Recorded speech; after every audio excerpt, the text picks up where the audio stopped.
Boa noite a todos. Eu vou aqui compartilhar então uma apresentação e vamos lá então. Agradecer inicialmente a presença de todos e hoje então nós vamos apresentar esse webinar. Essa apresentação,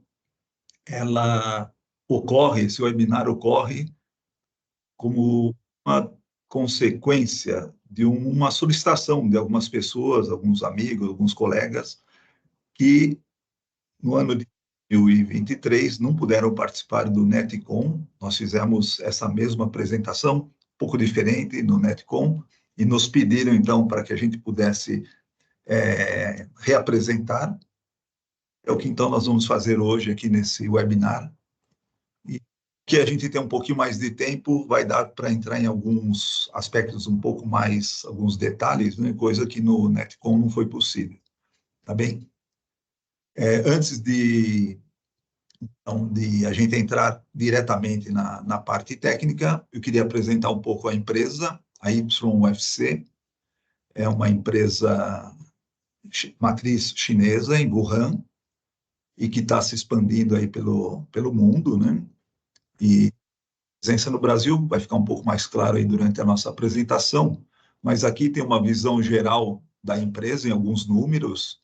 É uma empresa de em torno de 2 bilhões de dólares em 2023, tá? Com mais de 10 mil empregados dependentes, né? Presença mundial bastante forte, mais de 90 países. Patentes é uma coisa extremamente importante, porque é uma empresa que tem entre seus valores a inovação, né? E isso é medido através das patentes. Tá? É uma empresa que tem 35 anos, comemorou em 2023, né? Fundada em 88. É hoje o líder mundial na fabricação de preformas, fibras e cabos ópticos. Okay? Vamos apresentar aqui um vídeo. A luz está por toda a parte. O IOFC se dedica à pesquisa da luz e a torna inteligente, fornecendo a conexão óptica para todos os lugares.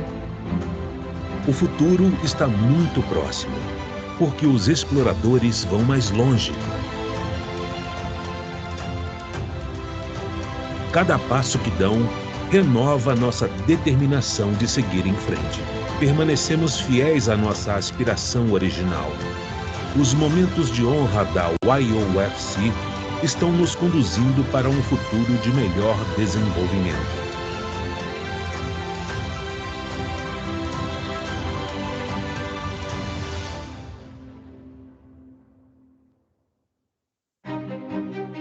O IOFC é um fornecedor líder mundial de pré-formas de fibra óptica e cabos de fibra óptica e soluções integradas.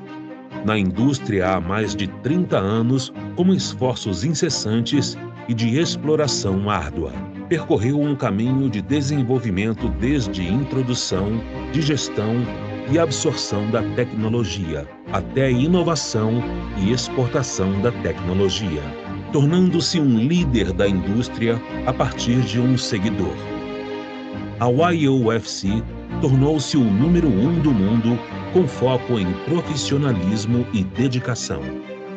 Desde o desenvolvimento de pré-formas de fibra óptica e cabos de fibra óptica, até a construção da mais completa cadeia industrial da indústria global de cabos de fibras ópticas. O IOFC está se transformando em um provedor de serviços e soluções integradas. Aproveitamos a inovação tecnológica para buscar um desenvolvimento de alta qualidade. Possuímos o único laboratório importante nacional da empresa na indústria. Dominamos as principais tecnologias e exportação da sabedoria chinesa. Assumimos a liderança em explorações e desenvolvimento de fabricação inteligente. Construímos um ecossistema industrial para tornarmos forte o suficiente como líder. Competimos no cenário internacional. A YOFC tem ampliado sua presença em todo o mundo com sua rede global de serviços de marketing, com mais de 40 empresas de investimento e mais de 30 subsidiários escritórios no exterior, cobrindo o mercado global e estabelecendo uma posição de liderança na indústria. A YOFC manterá seu sucesso com uma perspectiva maior e intensificará seu foco na otimização de capital para reformular o mercado de capitais.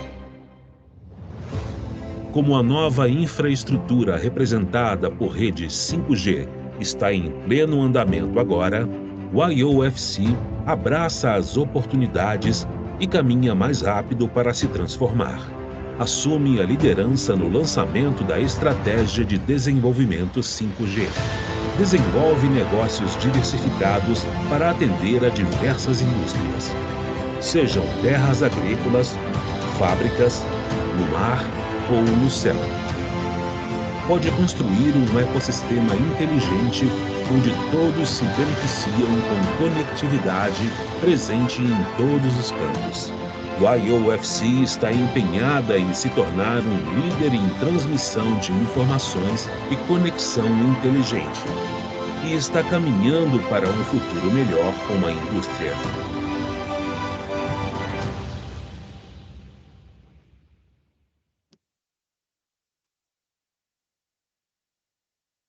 Pessoal, isso dá uma ideia um pouco da YFC na China e a sua expansão para diversos países. E o Brasil foi um dos países escolhidos também para essa expansão. A YFC inicia suas atividades no país na área comercial, mas depois se consolida com a parte industrial, inicialmente comprando uma empresa em Diadema, que era a antiga Poliron, e que é uma planta, então, hoje, que faz cabos, energia, instrumentação, controle, tá? E depois foi, então, ocorreu a decisão de se montar a fábrica de cabos ópticos. Foi escolhido a cidade de Pouso Alegre, no sul de Minas. Essa planta inicia-se a fabricação, o desenvolvimento da planta em 2022. Foi inaugurado ano passado, em setembro, e hoje já está operando em 3 turnos de operação, com praticamente todos os tipos de cabos possíveis aí nos cabos ópticos de fabricação, então, local. As fibras ópticas são da YFC, como nós falamos, é hoje o líder mundial na fabricação das fibras. As fibras vêm para o Brasil e aqui nós fazemos todos os tipos de cabos. Bem, bom, nós vamos entrar no tema específico desse webinar, né, que são as fibras ópticas 5.0. Só algumas informações aqui importantes. Nós vamos estar gravando, né, essa apresentação. Se vocês tiverem perguntas, vocês podem colocar no chat. Se der tempo no final, né, se a gente conseguir sobrar um pouco de tempo, eu tento responder algumas perguntas já durante o próprio webinar. Se não, depois eu respondo e vocês vão receber, então, quem colocar as suas questões, a gente manda as respostas. Tá bem? Bom, novamente, aí queria comentar que tem vários amigos, vários colegas que pediram que a gente reapresentasse esse tema, né, que são as fibras ópticas 5.0, preparando-se para o próximo nível. E esse tema, ele tem fibras ópticas 5.0, deixa um questionamento, né? O que vem a ser o 5.0? A gente tem várias coisas relacionadas ao 5 atualmente, né?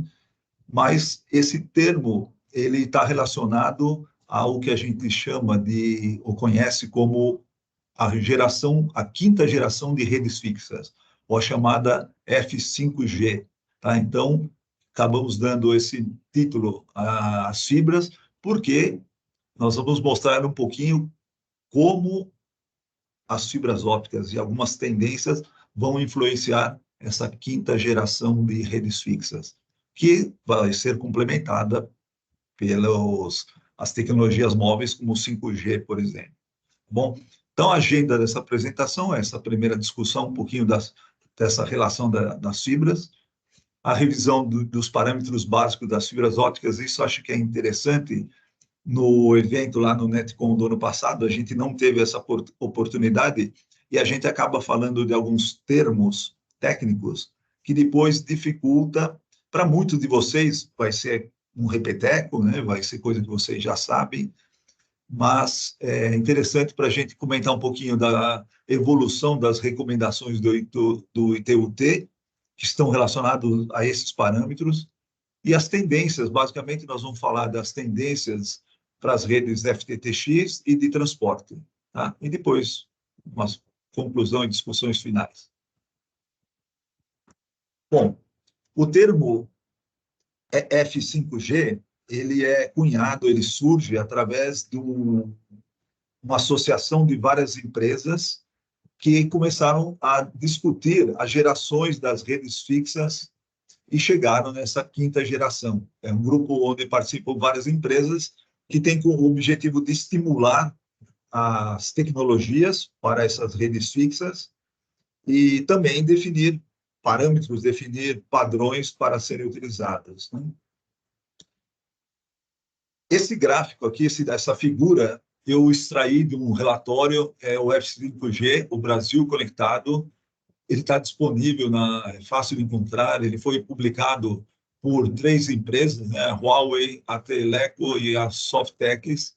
É um relatório bem interessante e ele mostra nessa figura um pouco dessa evolução das redes fixas, né? Desde a F1G, onde nós tínhamos as redes somente com voz, depois entra a internet, depois internet mais vídeo, aqui a gente entra no 4G, e nos últimos anos a gente já vivendo uma era aí das redes e com acesso gigabit, né, uma expansão enorme dos serviços que são possíveis de acessarem, de serem acessados através dessa rede, né? E aqui, claramente, tem uma migração da infraestrutura, né? Você tem aqui, se fala, uma mudança de estilos de vida, mas agora é uma mudança da sociedade. E aqui o papel da fibra ótica é fundamental, porque mesmo para as tecnologias de acesso móvel, a fibra ótica é a base, é a infraestrutura, né? Eu costumo dizer que o 5G, por exemplo, a quinta geração aí da telefonia móvel, para mim, é uma rede ótica, porque é uma rede ótica com o acesso móvel. Porque sem a infraestrutura de fibra ótica, a rede 5G não existe, né? Então, você cada vez mais se aproxima com a fibra dos usuários, e uma das regras vamos dizer, das características que habilitam essa rede fixa de quinta geração é a fibra chegando a todos os lugares. Eles chamam do Fiber to the Everywhere. E aqui tem existe um tripé onde foi definido quais são as características para habilitar essa rede de quinta geração, que é a banda larga aprimorada, aumentando velocidades de até 10 vezes, né? Então, nós já estamos falando aí de acessos de gigabit no Fiber to the Home, por exemplo. A conexão de fibra com uma densidade 10 vezes maior para fazer então frente a toda essa demanda, né, de tráfego de dados crescente. E também a experiência garantida, quer dizer, uma maior velocidade na comunicação, portanto, uma menor latência, aumentando em 10 vezes essa menor latência. Por exemplo, para aplicações do tipo veículos móveis, né? Os veículos autônomos, você precisa de latências muito baixas, da ordem de milissegundos. Então, aí você tem que ter realmente sistemas que permitam entregar essas velocidades e essas latências. Bem, vou entrar muito em detalhe nisso, mas quem tiver maior interesse, procurar esse relatório que está disponível, e aí dá para assim, entender bem da onde nós estamos chegando, né? Para onde nós estamos, onde estamos e para onde vamos. Uma coisa que eu gosto de mostrar sempre nas apresentações é o crescimento do tráfego de dados no mundo.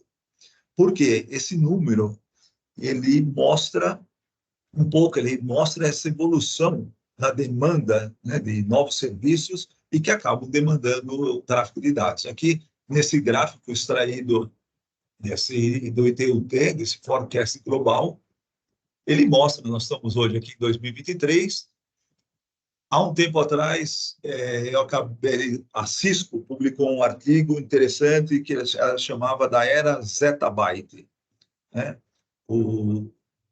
E nós estamos falando em exabyte, zettabyte são 1000 vezes um exabyte. Então, aqui nós já estamos realmente na era zettabyte e com uma expansão que continua a crescer exponencialmente. Aqui ele divide na conexão máquina a máquina e o tráfego, desculpe, máquina não máquina, né? Aqui o humano, e aqui máquina a máquina, que começa a crescer também. Quer dizer, as próprias equipamentos se comunicando, né, sozinhos. Né? E é interessante nesse gráfico ainda falar que eu tive a oportunidade de fazer uma correlação do crescimento da utilização de fibras ópticas e existe uma correlação extremamente um fitting bastante grande entre o crescimento da aplicação da fibra e esse crescimento do tráfego mundial. Existe um ajuste das curvas bem interessantes, e o que mostra que, portanto, então, o crescimento da demanda de fibra óptica vai ser muito elevado. Esse gráfico aqui, ele é extraído, a fonte é o CRU 2023. Esse CRU é um organismo internacional que faz toda a pesquisa em diversos setores de telecom, e um deles é o consumo de fibras ópticas no mundo, dividido por regiões, por tipos de fibra. Desculpe. Em 2022, quer dizer, o relatório é de 2023, mas se refere a 2022, foram consumidos no mundo 580 milhões de quilômetros de fibra. Esse é um número muito grande, muito grande. Se eu não me engano, dá em torno de 4 vezes a distância da Terra ao Sol. É um número absurdo. Porém, quando a gente olha para o consumo por país, a gente fica ainda mais chocado, porque a gente vê que mais de 50%, quase 55%, está sendo instalado na China. Esses 580 milhões, 55% instalados na China. Os Estados Unidos vem em segundo lugar, com cerca de 15%, depois seguido de Índia, França, Japão, os outros em torno de 17%, o resto dos demais países, né, do mundo, e o Brasil, que é um número que causa um pouco de preocupação, né? A gente vê que nós estamos com apenas 2,4% do consumo mundial. O que significa que tem duas visões, né? Uma que é otimista e uma pessimista, né? A otimista é que a gente tem uma possibilidade enorme de crescimento, porque nós temos uma área bem parecida com esses países, né? Como China, Estados Unidos, uma população um pouco menor que a dos Estados Unidos, então nós temos um potencial enorme de crescimento. O lado negativo é que na minha opinião, estamos um pouco atrasados, né? Porque essa infraestrutura de fibra é o que vai garantir, como nós vimos, essas gerações de quinta geração das redes fixas, e o que vai suportar, então, esse crescimento do tráfego de dados.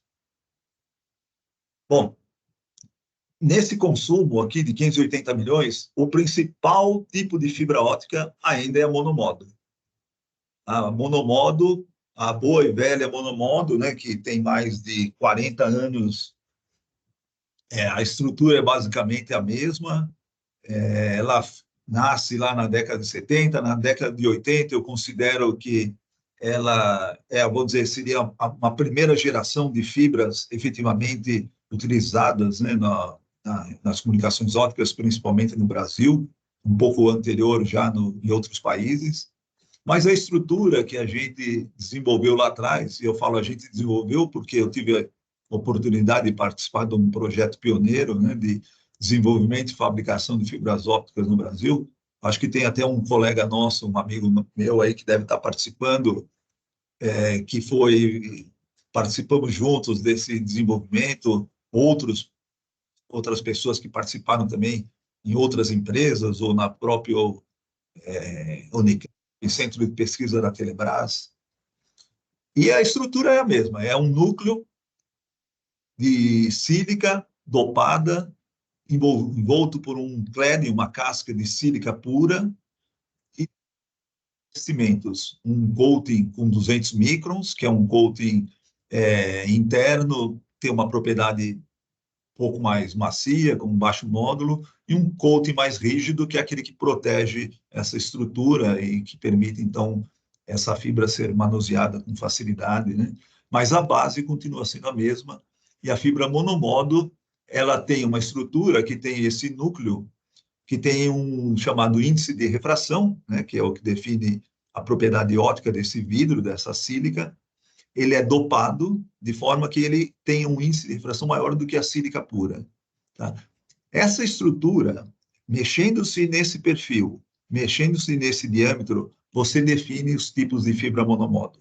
Tá? E é isso que a gente vai ver, quais são os dois tipos que estão avançando muito rapidamente, tanto na rede de acesso como nas redes de transporte e nos backbones.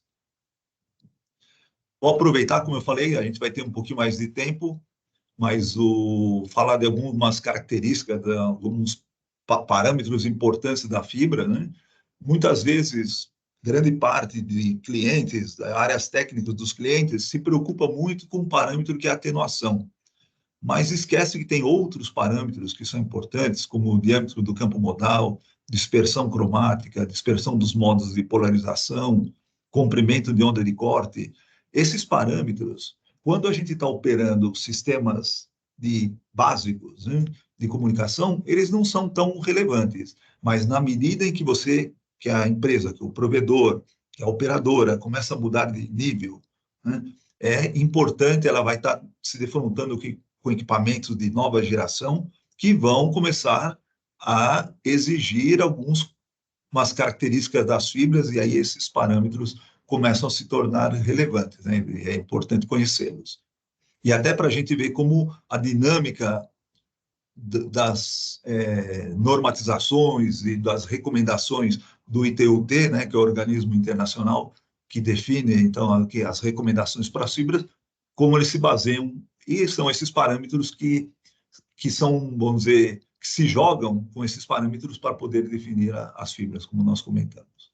Tá? Então, vou começar com o diâmetro. A fibra monomodo, só para a gente recordar, ela é uma fibra que ela permite apenas um modo de propagação, enquanto tem uma família grande de fibras multimodo, onde você propaga vários modos. E os modos são a forma com que a luz é guiada dentro desse núcleo. Então, ela fica confinada nesse núcleo e propagando-se de apenas uma forma. É uma distribuição do campo que a gente chama de modo único de propagação. E essa fibra monomodo, ela é composta, então, como nós falamos, de um núcleo de sílica dopada, tem aproximadamente 8 microns nas fibras normais, mas, como eu falei, essa variação altera as propriedades. Uma casca de sílica pura, 125 microns, um acrilato macio, 200 microns, um revestimento rígido, 245 microns, e depois uma coloração, que é o que vai, então, identificar as fibras, chegando em 250 microns. Existem variantes onde o próprio revestimento secundário é colorido, já estão ocorrendo alguns tipos de fibra onde o revestimento não é mais 250 microns, mas são 200 microns. O vidro, especificado em 125 microns lá atrás, para que pudesse ter compatibilidade nas emendas, né? Você não ter uma fibra com qualquer fabricasse com um certo diâmetro, teriam dificuldades, e um dos pontos-chave na época era exatamente poder emendar as fibras, né? Então, essa normatização de diâmetros foi importante para poder, então, consolidar a fabricação dessas fibras por vários fabricantes. E agora vocês imaginam você emendar, você juntar duas fibras com um núcleo que tem 8 microns, que é 0,008 milímetros, né? Quer dizer, muito, muito difícil. Porém, tudo isso foi superado e hoje isso aqui já virou muito tranquilo. Tá? Da mesma forma, como havia comentado, o perfil de índice de refração é o que vai definir as características dessas fibras. O diâmetro do campo modal, o que é? Na realidade, ele guia, a fibra monomodo guia um único modo, mas o interessante é que esse campo ele não fica 100% confinado no corte. Ele também penetra um pouco na casca. Tá? E o diâmetro do campo modal, que é o DCM aqui, né? É dado em microns, ele é ligeiramente maior do que o diâmetro do núcleo efetivo. Então, se o núcleo tem 8 microns, o diâmetro do campo modal vai ter 9, 9,2, dependendo do tipo da fibra, né? E depende do comprimento de onda também. Então, aqui tem a casca, o core. E quando se mexe no perfil de índice de refração, você mexe nesse diâmetro do campo modal. E por que é importante o campo modal? Porque é ele que vai definir as perdas que vão ocorrer quando a gente vai emendar duas fibras. Então, se eu pegar uma fibra que tem um diâmetro do campo modal de 9 e ligar com uma fibra que tem 10, vai dar uma perda. Isso a gente vai ver na sequência. E aí entra, então, a chamada atenuação óptica. Né? A atenuação é aquele segundo parâmetro, ele é super importante, praticamente todo mundo, quando compra um cabo, fala, olha, eu quero um cabo óptico e que a minha fibra tem que ter atenuação menor que 0,22, 0,25, aí para cada comprimento de onda tem uma especificação. A atenuação a gente chama de alfa normalmente, ela depende do comprimento de onda, que é o comprimento da luz, a frequência da luz que está sendo propagada ali, né, que o equipamento está gerando e se propagando pela fibra. E tem vários fatores que causam o aumento dessa perda, porque o ideal seria entrar numa potência, né, seria você ter uma potência de entrada nesse núcleo óptico, ele se propagar e sair uma potência de saída igual à de entrada. Na prática, isso não existe, né, porque existem diversos fatores que fazem com que vão ocorrer perdas dessa luz que está se propagando. Essa atenuação é a relação logarítmica da relação da potência de saída pela potência de entrada, e ela é dada em dBs por quilômetro, porque assim que você tem dB por uma certa distância, você é linear e você tira, então, a perda em dB por quilômetro. E para cada comprimento de onda vai ter uma perda diferente. E aí que entra a capacidade de fabricação com características de baixa perda.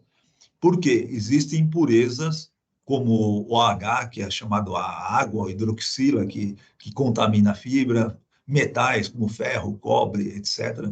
Esses materiais, eles absorvem a luz que está se propagando e eles causam uma perda. Então, quem tem um processo de fabricação que consegue controlar essas impurezas vai ter uma fibra com menor atenuação. Uma segunda característica é um espalhamento óptico. Tem um espalhamento chamado Rayleigh e também defeitos, né, que normalmente esse espalhamento é causado pela estrutura, né, do material. E esse espalhamento a gente não tem como discutir com ele. Ele existe, lógico que a estrutura na construção dessa fibra pode ser maior ou menor esse espalhamento, mas ele vai sempre existir. E ele que é o espalhamento que permite, inclusive, uma técnica de medida da perda óptica, né, por reflexão. Tá? Uma terceira causa aqui de aumento das perdas na fibra, chamadas microcurvaturas, que são deformações que ocorrem na superfície da fibra e depois no núcleo, da ordem do diâmetro do núcleo. Tá? Então, por isso que ela é chamada de micro.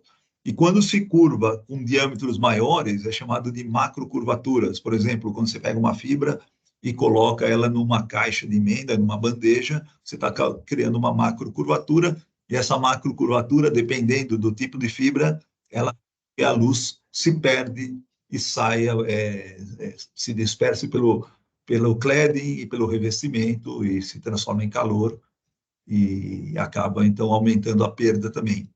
Essa é uma coisa interessante, porque nós vamos ver que nas novas gerações de equipamentos, é importante a potência ótica que vai ser lançada aqui. E se essa potência for muito elevada em uma macrocurvatura, você pode ter uma potência, uma perda de potência muito elevada e pode chegar até comprometer o revestimento. Tem casos até de incêndio, porque essa potência ótica acaba queimando o revestimento e queimando a estrutura do cordão óptico. E aí você tem que usar fibras que percam menos com essas macrocurvaturas. Tá? Uma outra causa de perda são as emendas, quer seja por fusão, mecânica, conector. Lógico que quando você faz a fusão, você reduz essa perda. A mecânica e conector acaba dando uma perda maior, porque você vai ter sempre um pequeno gap aqui entre a... Bom,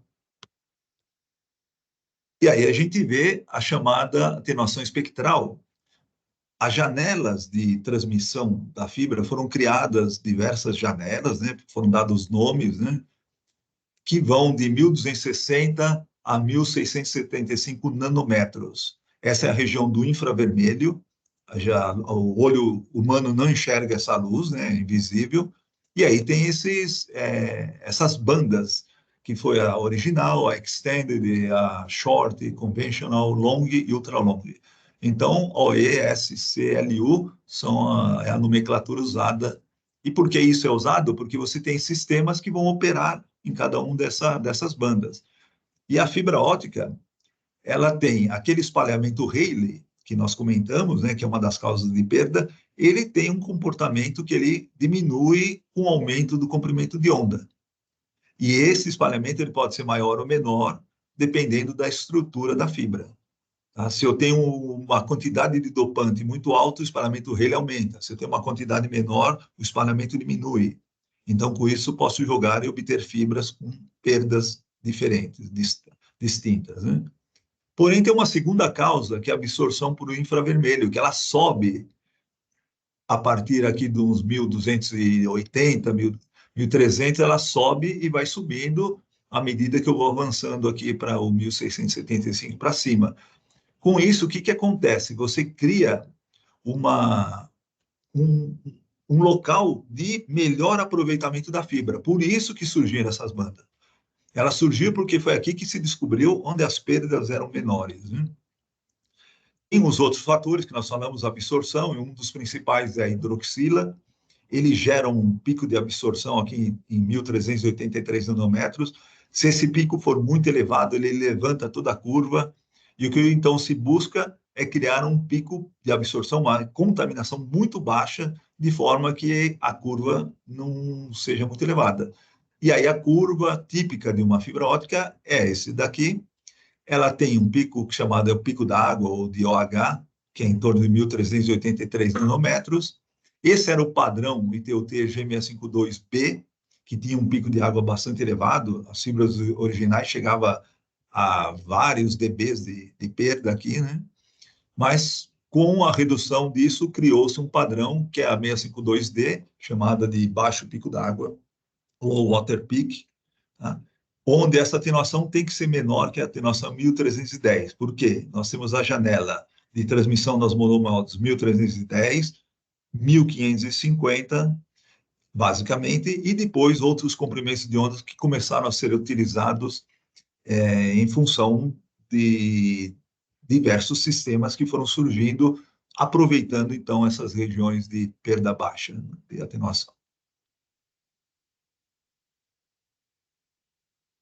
Uma outra coisa que a gente comentou é a perda por macrocurvaturas. E isso aqui também é interessante, porque quando você enrola a fibra em diâmetros, como, por exemplo, nesse caso, dando uma volta num raio de 7,5 milímetros.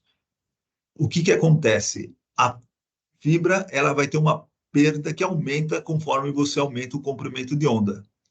Só que ela depende do tipo de fibra, é isso que nós vamos ver. Na fibra 652D, que é a fibra monomodo padrão, a atenuação sobe muito rapidamente com essa curvatura. Então, se você faz um número maior de curvas, então, essa atenuação dispara. Para isso, surgiram fibras, que a gente vai comentar, que é o padrão 657A1, 657A2, o 657B3, que são fibras que têm menor sensibilidade à curvatura. Você pode curvar, e aí mesmo em comprimentos de onda mais elevados, a atenuação não vai subir. E qual é a vantagem disso? A vantagem é que você estende as suas bandas para você ter sistemas que possam operar nesses comprimentos de onda mais elevados. Bem, mais um parâmetro é a dispersão cromática. O que é a dispersão cromática? O pulso óptico, quando ele é gerado por uma fonte de luz, um laser, por exemplo, ele não é perfeitamente monocromático, isto é, ele não tem só um comprimento de onda, ele tem alguns comprimentos de onda em torno daquele fundamental. Por exemplo, 1550 tem alguma coisa acima de 1550, alguns comprimentos de onda abaixo de 1550. E aí o que acontece é que a velocidade de propagação da luz na fibra, ela depende do índice de refração. É a velocidade de propagação da luz no vácuo dividido pelo índice de refração. Só que o índice de refração, ele varia com o comprimento de onda da luz.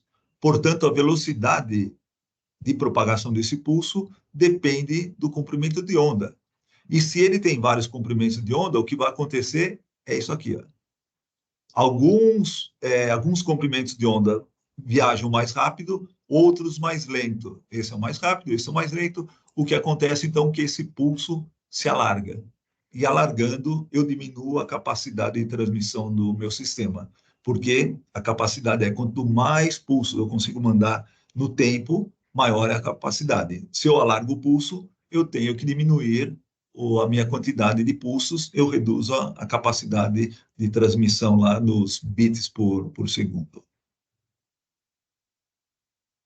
Dispersão cromática, então, é uma função do comprimento de onda e do lambda, e o parâmetro dele é em picosegundos por nanômetro por quilômetro. E o picosegundos é quanto ele se alarga, né, que depende do comprimento de onda e da distância. Esse gráfico exemplifica as fibras, por exemplo, a 652, a 657, ela tem uma dispersão que ela passa por 0 em 1310, mas ela sobe em 1550. A dispersão é alta aqui. Assim, já foi criada uma fibra, e a gente vai ver essa sequência, a 655, 656, que ela tem uma dispersão menor a 1550 para poder aproveitar da menor atenuação nessa região. Tá?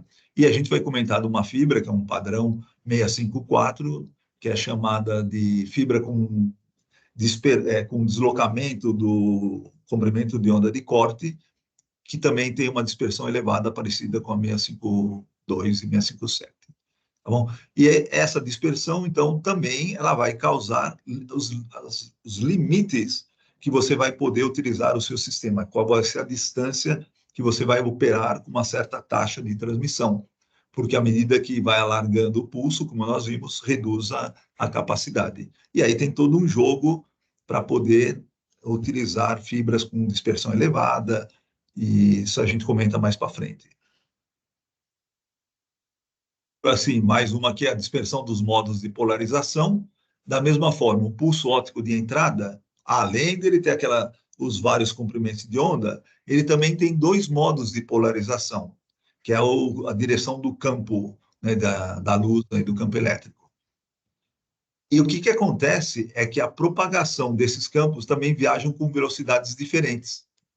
E aí, um modo de polarização viaja mais rápido do que o outro e acaba causando também um alargamento do pulso. Então, o famoso PMD nada mais é do que uma dispersão, só que devido à polarização. E aí se soma também, então, a dispersão cromática se soma essa dispersão de polarização. E que essa dispersão, ela é uma função da raiz quadrada do comprimento, tá? Ela não é linear, e ela é dada em picosegundos, então, pela raiz de quilômetro. E o interessante é que na dispersão cromática, se você emenda as fibras, a dispersão se soma. No PMD, você tem um efeito estatístico. Tá? Você pode ir somando, emendando fibras, e o PMD resultante é um resultado estatístico dessas polarizações, porque você imagina que essa polarização vai alterando para depende de curvaturas, depende no cabo como ela está se comportando, nas emendas, Então, esse PMD, ele tem um comportamento estatístico e, normalmente, o valor estatístico final é menor do que o PMD da fibra individual. Bom, por último aqui, dessa revisão dos parâmetros, eu falar do comprimento de onda de corte. Isso aqui é interessante, porque as fibras originais, as monomodos originais, 652D, por exemplo, ela foi criada com um comprimento de onda de corte de 1.260 nanômetros. E o que é esse comprimento de onda de corte? É o comprimento de onda onde a fibra deixa de ser multimodo e passa a ser monomodo. Então, se eu pegar uma fibra monomodo e colocar um laser de uma fibra multimodo, 850 nanômetros, por exemplo, ela se comportaria como uma fibra multimodo. Só que, como ela tem um diâmetro muito pequeno, ela vai dar uma série de problemas. Então, para isso, ela foi feita como monomodo acima desse comprimento de onda. A fibra que nós vamos comentar é a 654E, que é um padrão onde o comprimento de onda de corte ele foi deslocado para 1520. Portanto, abaixo desse comprimento de onda é uma fibra multimodo. Então, é uma fibra que ela só vai poder ser utilizada acima desse comprimento de onda. Ela não vai poder operar, por exemplo, a 1310.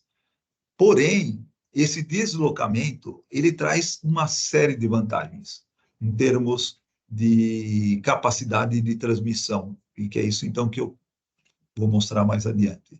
Tá bom? Mas é importante entender esse parâmetro, o porquê então dessa variação desse comprimento de onda de corte. Aqui o que eu havia comentado, então, nesse espectro, você tem vários sistemas operando. Você tem o sistema CWDM, que é um sistema que multiplexa vários comprimentos de onda e ele leva a informação, ele multiplica por vários canais. Tem o DWDM, que são sistemas de altíssima capacidade. Você tem dezenas de canais, cada canal transmitindo, então ele pega vários comprimentos de onda, então ele opera em toda essa banda, por exemplo, na CIL, tá? Isso para as redes de transporte. Para as redes de acesso, você tem os sistemas chamados GPON, que são os sistemas atualmente utilizados, mas que também estão migrando, está vindo uma nova geração de equipamentos, como o XGPON, o NGPON, e esses equipamentos, eles acabam usando comprimentos de ondas saindo do tradicional, né, que era o 1310 e 1490, né, para o sinal que o upstream e o downstream, e já vai para extremos. Esse aqui, por exemplo, já vai aqui para o 1270, você já tem do NGPON subindo acima já do 1590, 1600 nanômetros, provavelmente vão ter gerações que vão ter, daqui a pouco, explorar a banda U. E aí que entra aquela importância de ter fibras que não aumente a atenuação nessa região, porque senão você inviabiliza o uso dessas tecnologias aí das novas gerações. Bom, aqui não vou entrar em detalhes, mas é mais para vocês terem uma ideia de como foi a evolução das recomendações do ITU-T para as fibras ópticas. Ela começa lá na década de 70 e vai evoluindo com várias recomendações. As primeiras fibras eram as multimodos, né? Depois surgem as fibras monomodo, que é o padrão G652. Tá? Daqui começam as derivações. Você vai, por exemplo, para fibras precisamos reduzir a perda por curvatura. Então, surgem as fibras no padrão 657, que é chamada das fibras BLI, que é o Bend Loss Insensitive. Precisamos de fibra que a gente abaixe a atenuação 1550 e aumente a área efetiva, que eu vou comentar então a seguir, que é a 654. Teve um momento na história aí que surgem umas fibras com a dispersão deslocada, passando daqueles 1310 para 1550, essas fibras de dispersão deslocada DS deram uma série de problemas e dela deriva uma fibra chamada NZD, que é usada atualmente ainda, que é a Non-Zero Dispersion, porque descobriu-se que esse zero de dispersão causava problemas, ruídos, chamados de efeitos não lineares, e que foram eliminados através dessa fibra NZD. Tá? E cada um desses 3 braços aqui evoluem para vários tipos. A 654, desculpe, a 652 evolui para a B, basicamente, mas que morre porque surge a 652D, que ela resume melhores propriedades de PMD e melhores propriedades de atenuação, o pico d'água, né? Aquele baixo pico d'água. E aí esse é um dos padrões atuais que domina mundialmente, né? O maior padrão fabricado, e seguido por outras fibras, como a 657, que deriva do padrão A, depois para o padrão B. O padrão A, que é o 657 A1 e A2, são as fibras mais utilizadas. Normalmente a fibra 2 é a que domina, né? O A1 tem algumas empresas ainda que utilizam em cabos drop, mas a 2 deve ser o padrão dominante na rede de acesso. E a 657B deriva também para 2 tipos, o B2, que no fundo é igual a A2, e o padrão B3, que é a fibra de menor sensibilidade, e a gente vai ver no finalzinho onde que ela está sendo recomendada e utilizada. E aqui é o raio de curvatura que você pode submeter para que ela, então, tenha parâmetros bem baixos de curvatura, comparadas com a 652. Então, essa fibra 657 é a fibra que ela vem avançando. Ela, originalmente, ela ficava somente no acesso final, no drop, e ela vem avançando nos demais setores das redes de acesso do FTTX, do FTTH. Por quê? Porque ela, devido a essa baixa sensibilidade à curvatura, você tem vários benefícios, né? Você consegue compactar os cabos, né? A gente consegue fazer fibras com diâmetros menores do revestimento, então, portanto, fazer cabos mais compactos, que vai permitir aumentar a densidade na já comprometida infraestrutura, né, que as cidades possuem, né, dutos congestionados, mesmo cabos aéreos com uma grande quantidade de empresas colocando seus cabos, gerando situações bem críticas.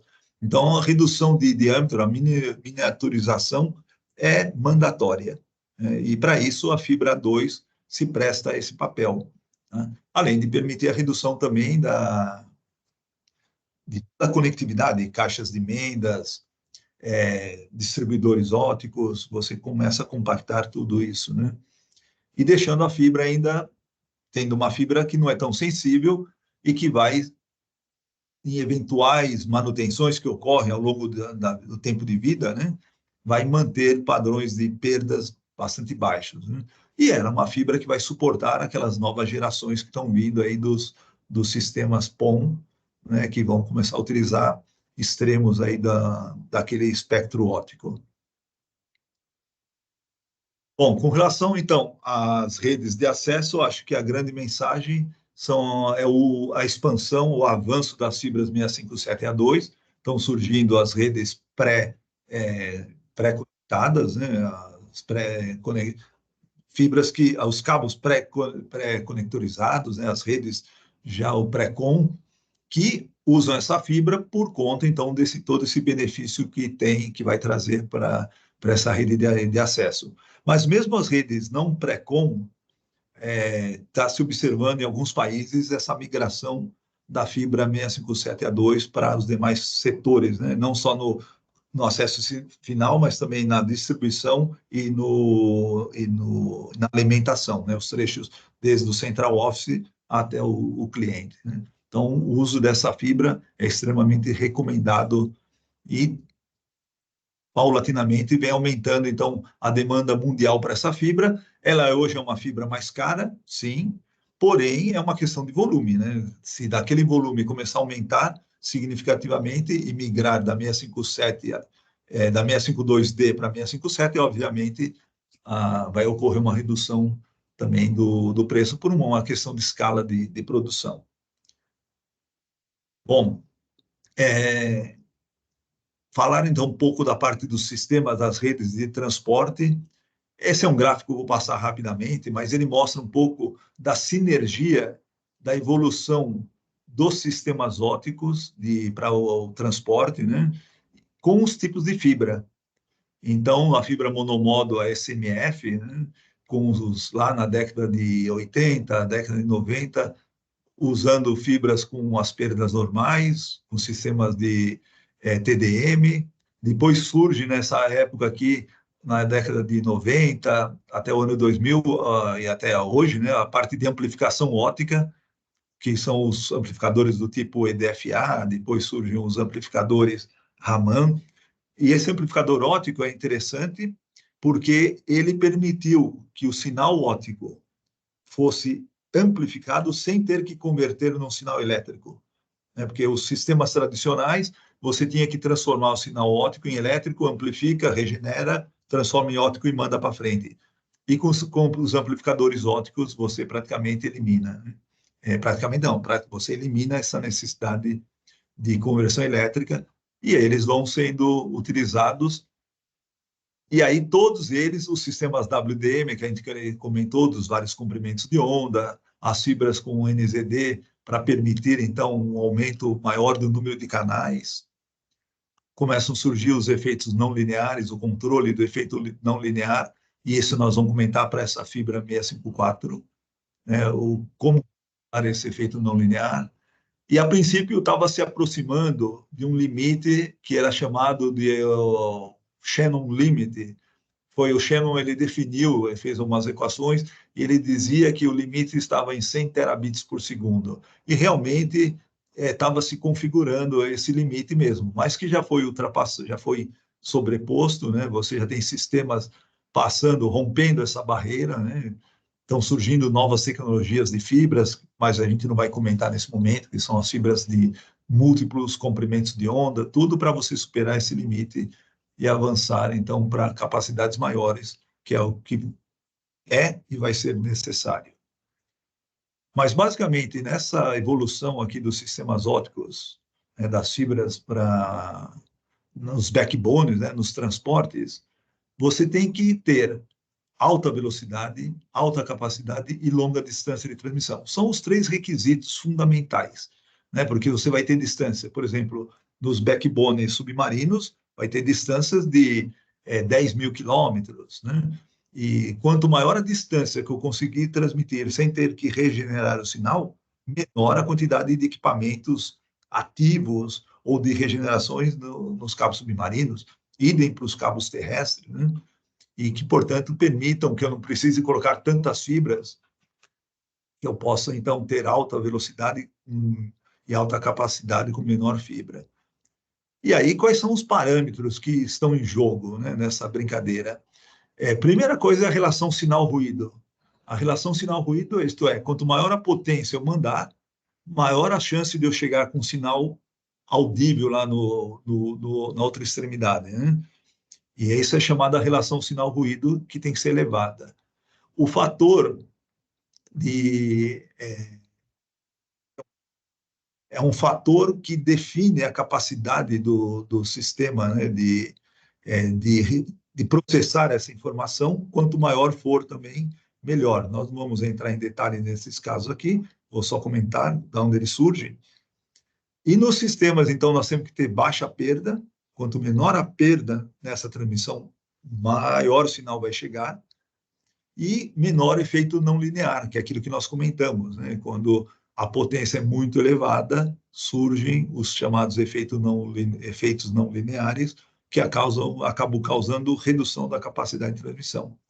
E tudo isso resulta em requerimentos para a fibra, que é baixíssima atenuação e uma área efetiva adequada.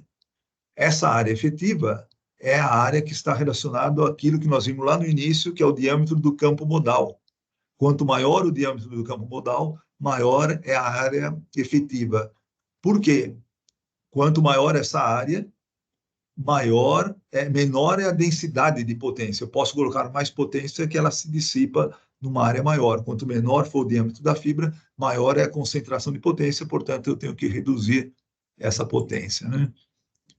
Isso aqui eu não vou entrar, obviamente, em detalhes, mas é só para mostrar que a relação sinal-ruído, ela depende dessa potência, né? Então, quanto maior a área efetiva, eu consigo lançar maior potência e, portanto, eu tenho uma melhor relação sinal em relação ao ruído, e quanto menor a atenuação, eu também melhoro a relação sinal-ruído, né? E o meu fator de forma aqui, também, ele depende de fatores como a redução da perda óptica, tá? O aumento da área efetiva me permite aumentar esse parâmetro, e também a área efetiva, quer dizer, o comprimento efetivo que depende da perda e depende do comprimento. Todos esses parâmetros me levam a duas coisas. Eu tenho que abaixar a atenuação e aumentar a área da fibra. Só que para isso não é muito fácil, porque quando eu aumento a área, eu causo uma redução do campo modal, que a fibra fica mais sensível. Eu mexo no comprimento de onda de corte, tá? Então, eu posso pegar uma fibra 652D normal, nossa fibra atual, que ela tem perdas da ordem de 20 dB por quilômetro, 0,2, 0,20, uma área efetiva de 80 microns quadrados a 1.550 nanômetros. Eu posso pegar essa fibra e fazer uma fibra que é uma low loss ou uma ultra low loss, tá? Que vai ter atenuações, por exemplo, de 0,17, mas ela mantém a mesma área efetiva, 80 microns a 1.550. Tem vantagens? Tem. Já existem hoje, vamos dizer, aplicações onde essa fibra está sendo utilizada, inclusive em redes de acesso ou redes metropolitanas, já usando fibras de low loss fiber, né, com atenuações de 0,19, 0,18, 0,17. Tá? Só que eu posso também pegar essa fibra 652D, mexer no comprimento de onda de corte, deslocá-lo, como nós vimos naquele gráfico, e eu crio uma fibra com uma área efetiva. Me permite esse deslocamento, eu criar uma fibra com uma área efetiva maior. Eu aumento o diâmetro do campo modal. Aqui dá em torno de 10, eu levo para 12, 13 microns de diâmetro do campo modal, que vai dar 110, 130 microns de área efetiva. Porém, a atenuação eu não mexo muito, porque eu tenho apenas um pouco de ganho aqui em função de mexer no índice de refração, né, do núcleo, eu tenho um pequeno ganho na minha atenuação. E qual é a sacada? Eu posso transformar, então, essa fibra também numa ultra low loss com a área efetiva larga, né, o LEA, que é a área efetiva grande. Porém, esses dois caminhos não são interessantes. O interessante é migrar direto daqui para cá, em one step. E a YFC, então, fez isso aqui, levando, então, a obter uma fibra que tem área efetiva grande, mas também tem uma atenuação muito baixa, que é a chamada G654E. A 654 ela vinha sendo utilizada em cabos submarinos, em outros padrões, como a gente viu naquele gráfico lá, padrão C ou padrão D, e aí, então, ela vem a ser utilizada nos backbones terrestres. Perda de 0,17 dB por quilômetro ou menor, área efetiva de 130 microns quadrados, que permite, portanto, bombear o sinal na entrada dessa fibra com amplificadores ópticos de alta potência, bombear e amplificar ao longo do comprimento, com potências elevadas, e essa é uma fibra que, então, é a fibra recomendada para os backbones. Aqui só para comparar as diversas fibras, né, com a low loss, a ultra low loss, e a low loss e ultra low loss com áreas efetivas maiores, né? E aí você vê que esse fator de forma que vai definir a capacidade, o fator de mérito, né, que vai definir a capacidade do meu sistema, vai aumentando, se tornando, então, cada vez mais apropriado para os sistemas de alta capacidade. Tá? Bom, pessoal, só para uma informação de vocês, esses níveis de atenuação já é uma realidade nacional, não é coisa que está ocorrendo fora. Tá? Nós estamos fabricando hoje fibras aqui, cabos com essa fibra 654E, com atenuações de máxima 0,165. Tá? Então, é uma realidade e já com campo, com a área efetiva de 130, temos cabos já sendo fabricados nesse padrão para backbones de longuíssima distância. Aqui só para comparar, então a capacidade, por exemplo, uma 652 usando um sistema base de 40 GB por canal, né, você consegue capacidade de 3.2 GB com distância de até 6.000 quilômetros sem repetição. E a atenuação do link de 0,21, quer dizer, somando todas as emendas, conectores, e com a área efetiva de 80. Porém, com essa fibra, quando eu vou para 100 GB, a capacidade aumenta, porém a distância cai. Então, é sempre um balanço, né? Distância, capacidade, aí o link já tem que ter uma atenuação um pouco menor, né? E a área efetiva é a mesma. Agora, vejam quando eu uso, então, uma distância, um sistema de 400 GB, que é um sistema já também você aumenta bastante a capacidade, mas reduz drasticamente o enlace que você vai poder transmitir. A atenuação mesma, a banda mesma. E com a 654 Ultra Low Loss, você mantém a mesma taxa, porém você volta aqui para uma distância de 2.000 quilômetros, e com uma atenuação do enlace de 0,18, tendo aquela área efetiva que vai permitir, portanto, um bombeamento de potências maiores.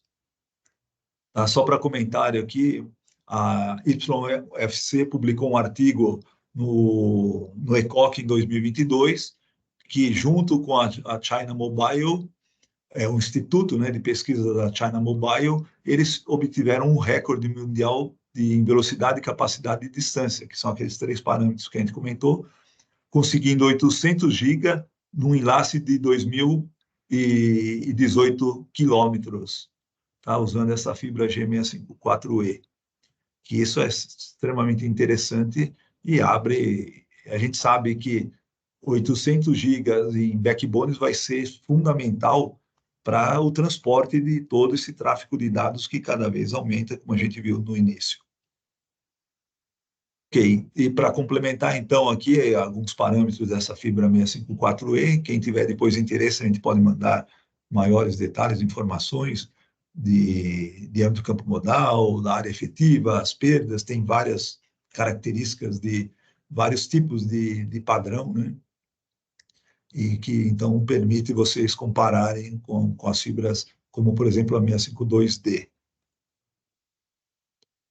Bom, como resumo, para a gente concluir, eu queria mostrar essa figura que mostra um pouco os tipos de fibras por aplicação, partindo lá da longa distância, né, dos cabos submarinos, 10.000 quilômetros, até chegando dentro das residências, no home networking, por exemplo. Tá? E daqui, então, a gente tem, são sugestões, recomendações, né, nossa visão, a visão da YC sobre essas aplicações, mas no home networking seria interessante usar o 657B3, que é a fibra de menor sensibilidade à curvatura, porque ali você vai estar usando, por exemplo, aquela invisible fiber, que é essas fibras que você vai colando ela no rodapé, vai fazer curvaturas extremamente curtas, né? Então essa fibra é a recomendada para essa aplicação. Já na interligação de distâncias maiores, né, no acesso nos FTTX, ou FTTH, ou até nos data centers, por exemplo, usar a 651, que são os multimodos, bastante utilizados ainda nas interligações de data center e curtas distâncias, mas migrando já também para a 657, A1 e A2. E, fundamentalmente, a A2 aqui mais recomendada para essa aplicação. Já nas redes de acesso, até o dropeamento, né, no PAS, aí é interessante, pode usar a 652D, mesmo com atenuações normais, mas a 657, como eu comentei, ela vem migrando em alguns países, já usando, substituindo a 652D, porque você consegue já usar fibras, por exemplo, com 200 microns, 180 microns, que permitem você compactar de teus cabos, tanto na rede aérea como na rede subterrânea. Nas redes metro, que são distâncias aí da ordem até 100 quilômetros, né, de dezenas de quilômetros até 100 quilômetros, aí é recomendado as fibras 657A1 ou a 657, a 652D, e ambas na versão low loss, dependendo de quanto vocês estão prevendo de capacidade para transmitir ainda em cima desses anéis. Tá? Na longa distância, nos entroncamentos e nos backbones, aí a 652D é recomendada, nós estamos falando aí de 1.000 quilômetros ou mais, né? Já a 652D é low loss ou ultra low loss. A 654E, como nós vimos, a ultra low loss, já está se prevendo o uso de sistemas de 400, 800 gigas. E a 655, que é aquela NZD, ainda é utilizada, assim, porém, na minha opinião, é uma fibra que vai ser gradualmente substituída por essas demais aqui. Até porque a alta dispersão, essa aqui ela tem a baixa dispersão a 1550. Hoje, a dispersão, polarização ou a dispersão cromática já não é um problema tão crítico, porque você tem sistemas que já fazem o processamento de sinais e você pode, mesmo com uma fibra com a dispersão alta da ordem de 18, 20, como são essas fibras, você processa, você tem sistemas de transmissão coerente, onde esses parâmetros deixam de ser relevantes. E aí passa a ser mais relevante, então, a atenuação óptica, realmente. Então, na minha opinião, isso aqui ainda vai persistir por um tempo, mas vai ser substituído. Tá? E nos backbones de transatlânticos, transoceânicos, né, na realidade, as fibras 652D ultra low loss e a 654 também ultra low loss é a fibra atualmente utilizada, né, para você ter essas distâncias. Pessoal, eu encerrando por aqui, tá bom? Então, pessoal, muito obrigado. Já acho que extrapolamos um pouco o tempo aí. É o próximo aí que nós vamos organizar em breve.